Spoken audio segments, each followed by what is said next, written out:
ৰাজ্যৰ দুখন আটাইতকৈ চৰ্চিত সমষ্টি মধ্য গুৱাহাটী সমষ্টি আৰু মৰিয়নি সমষ্টি। মধ্য গুৱাহাটী সমষ্টিৰ জেনজি প্ৰাৰ্থী কুংকি চৌধুৰী, লগতে মৰিয়নি সমষ্টিৰ জেনজি প্ৰাৰ্থী অৰ্থাৎ ৰাইজৰ দলৰ প্ৰাৰ্থী ডক্টৰ জ্ঞানশ্ৰী বৰা। তেওঁলোকৰ বৰ্তমান অৱস্থান কেনেকুৱা, তেওঁলোকে কিমানখিনি ভোট পালে, সবিশেষ আমি ফুল প্লেটত আগবঢ়াইছোঁ। হয়, আপোনালোকে মন কৰিব বৰ্তমান সময়লৈকে মৰিয়নি সমষ্টিৰ 3 নম্বৰ ৰাউণ্ডৰ ভোট গণনা শেষ হ'ল আৰু 3 নম্বৰ ৰাউণ্ডৰ অন্তত ৰূপজ্যোতি কৰ্মী অৰ্থাৎ বিজেপিৰ যিগৰাকী প্ৰাৰ্থী ৰূপজ্যোতি কৰ্মী বৰ্তমান সময়লৈকে 1 নম্বৰ স্থানত আছে আৰু 2 নম্বৰ স্থানত আছে ডক্টৰ জ্ঞানশ্ৰী বৰা।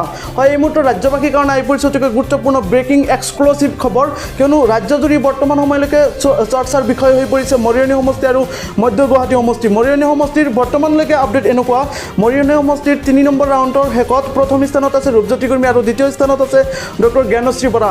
প্ৰশ্ন উত্থাপন হৈছে ডক্টৰ জ্ঞানশ্ৰী বৰা জয় হ'ব নে পৰাজয় হ'ব? ইপিনে মধ্য গুৱাহাটী সমষ্টিৰ একেখন পৰিস্থিতিৰ সৃষ্টি হৈছে। মধ্য গুৱাহাটী সমষ্টিৰ